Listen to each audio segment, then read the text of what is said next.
This weekend, the world-renowned Jazz at Lincoln Center Orchestra will be bringing its signature sound to the Houston area, both in Galveston and to the Houston Hobby Center. Led by legendary trumpeter Wynton Marsalis, the concert will feature timeless classics alongside new works that celebrate both the rich heritage and the boundless innovation of jazz. To tell us more about these upcoming performances, we're joined by the one and only Wynton Marsalis, managing and artistic director of Jazz at Lincoln Center Orchestra. Welcome to the program, sir. All right. Thank you for having me. It's a pleasure. Truly a pleasure. If folks would like to join the conversation, you can call or text us at 713-440-8870. I'll tell you what, we get a lot of people on this show. It's rare we get a legend like you. Yes, thank you for joining us. Congratulations on that. Thank you.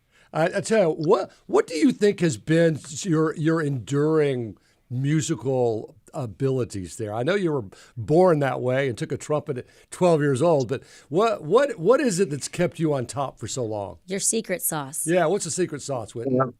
I just think I have the honor of playing with unbelievable musicians. So I've been lucky to be surrounded with the greatest musicians in the world. And we always, when people come to see us play, we're always playing. Like, we're about playing music. Yeah. Mm-hmm. Tell me a little bit about the connection between the human being and the object, in your case, that you hold in your hand that comes alive with music, and why everyone holding that same machine can't make the same sound. You know, that's a good question, interesting question. But it's why we all have different sounds when we talk. We have the sound of our voice, which is more or less natural. We can work on it, but it's not going to change that much.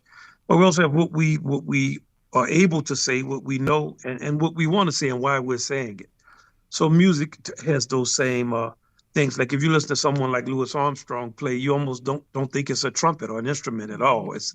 He gets such a human sound, and it's certainly what we all strive to do. All jazz musicians want to sound as human and as earthy as possible. I like that you have some new works coming along. Where do you think jazz stands in today's music world? You know, I think it's going to always be where it is because it's an art form, and it goes where our democracy goes. So we're struggling right now. So the music is a bit of a struggle, but with the arts, you have to want your kids to be educated in it, and it has to represent a way of life that you want to see carry on. Mm-hmm. But, you know, these art forms have a tendency, if they're documented well enough, to stick around for centuries. Like Bach's music was not played for 150 years. And then Mendelssohn gave one concert 100 years. Mendelssohn gave a concert 100 years after Bach died, not 150. And everybody discovered his music again. So jazz is well documented, and our greatest artists will stand with any of the great people like Art Tatum and Charlie Parker, Duke Ellington. They're gonna continue to be pertinent as long as people listen to music. You talk about classical, you talk about jazz. If I'm not mistaken, you're the only musician to have won a Grammy Award in both jazz and classical in the same year.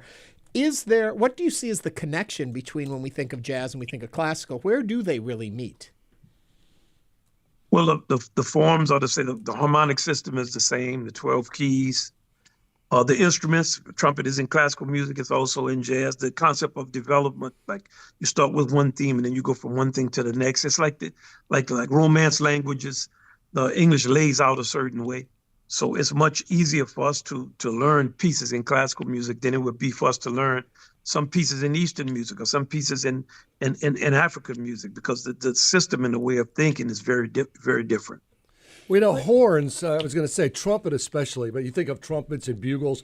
They call to duty. Yes. They start the race. They get you. I mean, they really get you jazzed up. No pun intended. Right. Is that where you found your love of the trumpet? Yeah, I had a trumpet because my father at that time was playing in the band of the great trumpeter Al Hurt. And at 6 years old, I got a trumpet from him as a gift. So at that time, if you got an instrument, that's what you were going to play.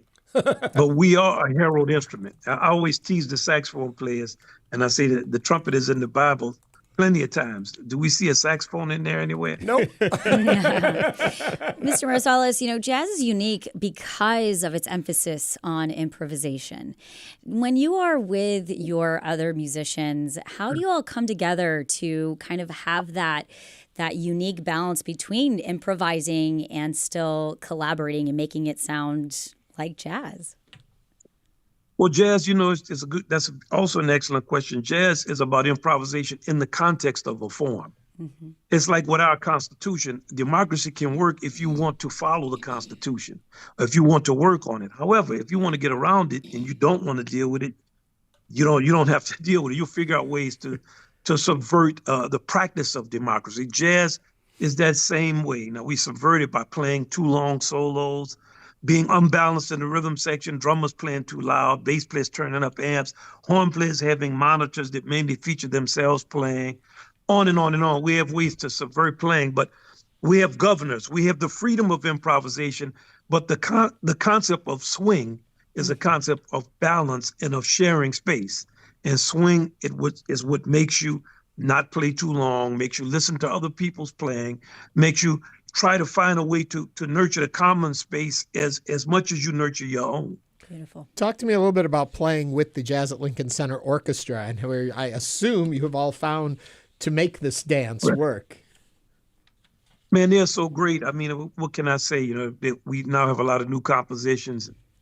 We have our younger generation coming in. We were founded with Duke Ellington's surviving members and members of my septet when we were in our 20s and 30s, and they were in their 60s and 70s. And I can't say enough about the quality of playing, the quality of musicianship, and they all are leaders. As a matter of fact, Jazz Houston is led by our trombonist, Vincent Gardner. He's a great educator, great singer. And also the band, everywhere we go, people talk about how fantastic they are as people. So it's been really a blessing for me in my adult life to have 30-something years of playing with musicians of this unbelievably high quality of playing and of character. So when you get to do all of this, how hard is it then to do the office management work you have to do that's required to also run all of this? It's difficult because it's the cultures are different. And as I've gotten older, the culture has changed a lot, office culture. And there are challenges. With musicians, we used to practicing forever. And a lot of us are the kids of jazz musicians. So we grew up seeing our parents really struggle and just and play for 3 and 4 people. But I think everybody, when you get in office culture, everyone wants what we want, which is clear guidelines, clear scores, a clear accounting, recognition when you do something, a sense of where you're going, a sense of purpose. I have something I've written called the 12 ways of business that are related to jazz, to show exactly how jazz can be used to help you improve your business. And it's it's challenging, but it's still the same basic principles. But going back to performing, I mean, this is something like you said, you grew up with it. It's in your DNA, your family, your parents.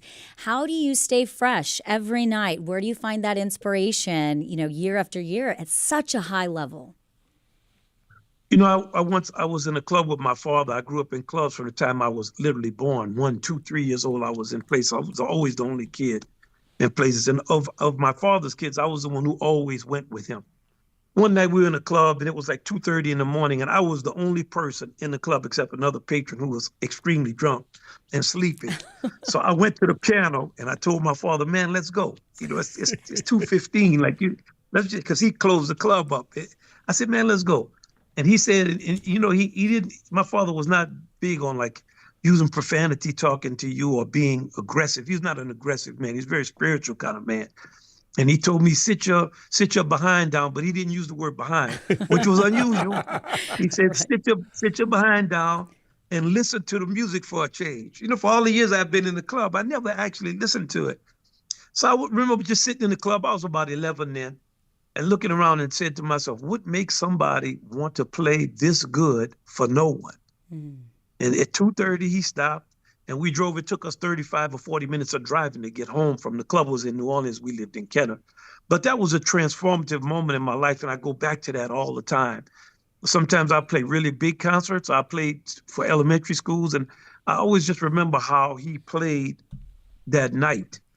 And and many of us have those experiences, seeing our parents struggle with the art form, because most of the orchestra members' parents really played actual jazz.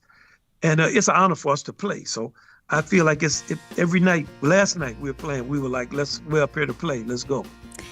Wynton Marsalis is the managing and artistic director of the Jazz at Lincoln Center Orchestra. Mr. Marsalis, thank you so much for joining us today on Hello Houston.